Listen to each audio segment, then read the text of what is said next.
দাঁড়ান, একটা গান শুনে যান। জানি আপনি গানের অপেক্ষা করতেছেন, তাহলে এই বার্তাটা শুনেন। একজন মানুষ জুমার দিনে একটি বাসের মধ্যে উঠলো। জুমার নামাজ হচ্ছে 1:30 তখন মানুষটি দেখে ঘড়ি দেখি তাকিয়ে 1:15 বলে, এই বাসওয়ালা গাড়িটি থামাও, জুমার নামাজ পড়বো। তখন পিছন থেকে মানুষ বলে, না, 1:25 গাড়ি দাঁড় করালে হবে, তারপর সবাই নামাজটা পড়তে পারবো। তখন মানুষটি বলে, খুতবা শোনা ওয়াজিব, খুতবা তো শুনতে হবে। তখন মানুষ বলে, না, খুতবা শুনবো না, এই 10 মিনিটে আমরা অনেক দূর যাইতে পারবো। তখন ড্রাইভার সাহেব আর গাড়িটা থামালো না।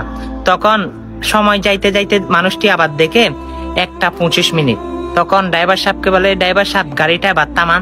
তখন ড্রাইভার সাহেব রাস্তার পাশে মসজিদ দেখে কোথাও দেখে না, গাড়ি চালাইতে চালাইতে রাস্তার এক পাশে মসজিদ একটা দেখলো, সেখানে গাড়ি দাঁড় করাইলো। টাইম দেখে মানুষটি 1:35 হয়ে গেল। তখন সেই মসজিদে নেমে দেখে জুমার নামাজ শেষ। তখন মানুষটি 4 রাকাত নামাজ পড়ে নিল। তখন আমি আপনাকে এটা বোঝাতে চাচ্ছি, সেই নামাজ দিয়ে, সেই জুমার কাহিনী দিয়ে, আপনি আজকে পড়বেন, কালকে পড়বেন, পরশু পড়বেন বলে বলে নামাজ আপনার হায়াত ফুরিয়ে যাচ্ছে। আপনি নামাজের প্রতি আসক্ত হচ্ছেন না। জানেন এক ওয়াক্ত নামাজের জন্য কত শাস্তি ভোগ আপনাকে করতে হবে? কঠিন হাসরের সেটার জবাবদিহিতা দিতে দিতে আপনি শেষ হয়ে যাবেন। আপনার শেষ পক্ষে বাজেট হবে জাহান্নাম, অবশ্য নারুল হামিয়া ফুজ্জলিত অগ্নি। আপনি কেমন করবেন?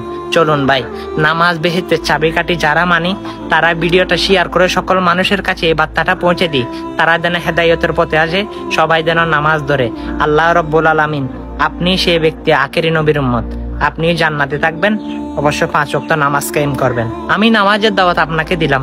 আপনি যদি আঙ্গুলে ব্যথা না হয়, যদি আপনার থেকে ভালো লেগে থাকে, কথাটা সকল মুসলমানের কাছে পৌঁছে দিবে। আমিন।